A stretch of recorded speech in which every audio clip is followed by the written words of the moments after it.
Tapi kenyataan di lapangan berbeda jauh. 720 pos militer lenyap, dan Israel kini terlihat lebih seperti sandbag tinju daripada superpower.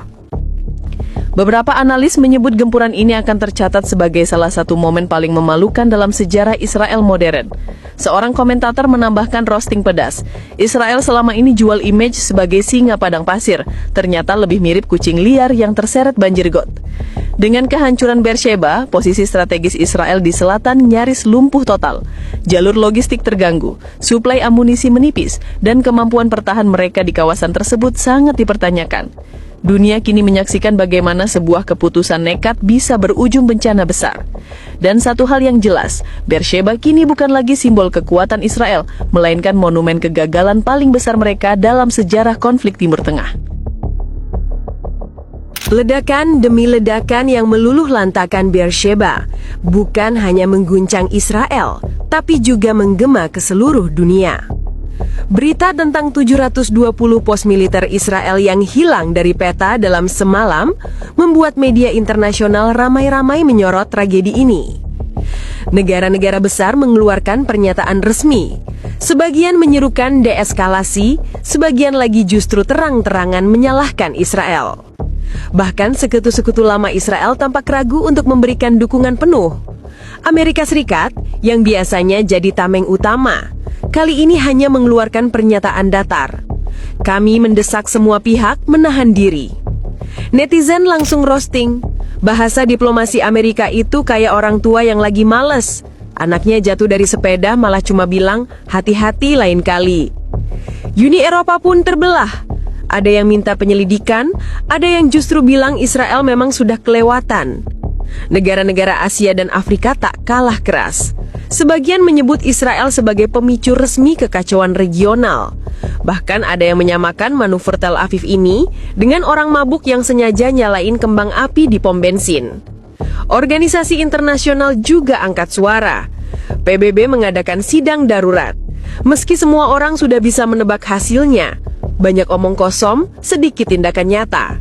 Roasting yang beredar di media sosial, PBB ini kayak grup WhatsApp RT, rame doang kalau ada masalah, tapi ujung-ujungnya nggak ada yang beresin. Sementara itu, media global menggambarkan Israel kini dalam posisi paling terpojok dalam sejarah modern. Biasanya mereka bisa mengatur narasi sebagai korban, tapi kali ini fakta di lapangan terlalu telanjang untuk dipoles. 720 pos militer hancur, Beersheba jadi puing, dan 6 negara musuh tampak lebih solid dari sebelumnya. Reaksi publik dunia pun pedas. Di berbagai platform, muncul tagar yang menghujat Israel. Banyak warganet menyindir bahwa Israel baru saja mencetak prestasi. Speedrun menuju kehancuran dalam 72 jam. Ada juga yang menulis, kalau ada award untuk negara paling cari mati, Israel udah pasti menang 10 tahun berturut-turut. Dampaknya bukan hanya militer dan politik. Ekonomi Israel mulai terguncang. Investor asing was-was. Dan pasar global merespons negatif. Mata uang Israel melemah tajam. Harga kebutuhan melonjak. Dan pemerintah mulai mendapat tekanan internal. Seorang ekonom menyindir, Israel lagi bakar duit sendiri. Masalahnya duitnya juga ternyata utang. 6 negara yang tergabung dalam serangan balasan kini disebut sebagai koalisi kilat karena mampu meruntuhkan ilusi kekuatan Israel dalam tempo singkat. Para pengamat menilai, ini titik balik dalam geopolitik Timur Tengah. Israel yang selama ini selalu tampil sebagai pengendali, kini jadi pemain cadangan yang dipermalukan di depan stadion penuh penonton. Pada akhirnya, dunia menilai bahwa semua kekacauan ini berawal dari satu hal saja. Kebodohan Israel sendiri yang nekat menyerang 6 negara sekaligus. Keputusan itu bukan hanya sembrono, tapi juga menghancurkan reputasi mereka secara global. Dark jokes terakhir beredar, Israel ini kayak orang yang nyalain oven, masukin kepala sendiri, lalu kaget kenapa gosong.